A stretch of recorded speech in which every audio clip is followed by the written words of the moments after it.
আগামী শুক্রবার মানে 14ই মার্চ হলো দোল পূর্ণিমা। এই দিন আপনার বাড়ির দরজায় ঢেলে দিন এই একটি জিনিস, তাহলে আপনার বাড়ির বাস্তুদোষ কাটবে এবং আপনার পরিবারের মঙ্গল হবে। আর দোল পূর্ণিমার দিন সকালবেলা সবাইকেই সকালে উঠে এই 3টি বাক্য বলতে হবে।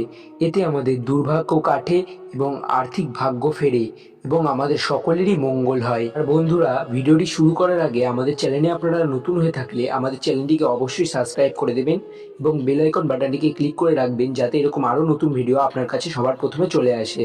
তো চলুন ভিডিওটি শুরু করা যাক। বন্ধুরা, দোল পূর্ণিমার পর্যন্ত এই মন্ত্রটি প্রতিদিন সকালে উঠে জপ করুন। আর এই মন্ত্রটি হলো, হে কৃষ্ণ করুণা সিন্ধু দীন বন্ধু জগৎপথে গোপেশ গোপিকাকান্ত রাধাকান্ত নমস্তুতে। বন্ধুরা, এই মন্ত্রটি জপ করার আগে হাতে সামান্য একটু জল নেবেন আর বলবেন, দোল পূর্ণিমা অবধি এই মন্ত্রটি আমি জপ করব। এরপর বন্ধুরা, আপনারা সবাই অবশ্যই রাধাকৃষ্ণর পায়ে গিয়ে আবির দেবেন দোল পূর্ণিমার দিন। আর বন্ধুরা, দোল পূর্ণিমার আগে অবশ্যই এই ভুলগুলো কিন্তু আপনারা করবেন না। এই ভুলগুলি হলো, আমাদের মধ্যে অনেকেই কি করে যে সকালবেলা ঘুম থেকে উঠে আয়নার সামনে দাঁড়িয়ে পড়ে। এটি করা একদমই উচিত নয়, আর এটি আপনি একদমই করবেন না। কারণ আয়না আমাদের সারাদিনের বাড়ির নেগেটিভ এনার্জি রাত্রেবেলা শোষণ করে নেয় এবং আপনি যখন সকালবেলা আয়নার কাছে যাবেন, নেগেটিভ শক্তি আপনার ওপর রিফ্লেক্স করে দেবে। এর জন্য ভুলেও এই কাজটি আপনি করবেন না। নাম্বার 2, বন্ধুরা, আপনারা কি করবেন? আপনারা একটি ঘটিতে জল নিয়ে এটি আপনার ঘরের ভেতরের দরজার কাছে রাত্রেবেলা রেখে দেবেন এবং সকালে উঠে এই জলটি নিয়ে আপনার সদর দরজার কাছে গিয়ে সামনের দিকে মুখ করে এবং পেছন দিকে জলটিকে ছিটিয়ে দেবেন।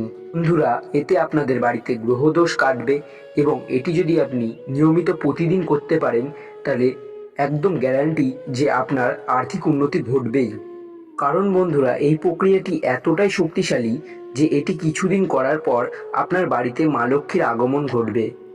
নাম্বার 3, বন্ধুরা, আমরা প্রতিদিন সকালে উঠে আমাদের সদর দরজা বা উঠোনে ঝাড় দিই, কিন্তু শনিবার ও রবিবার এই কাজটি করার আগে একটি ঘটিতে কিছুটা জল নিয়ে তার মধ্যে হলুদ গুলে এবং কিছুক্ষণ রেখে সেই জলটি ফেলে তারপর ঝাড়ু দেবেন।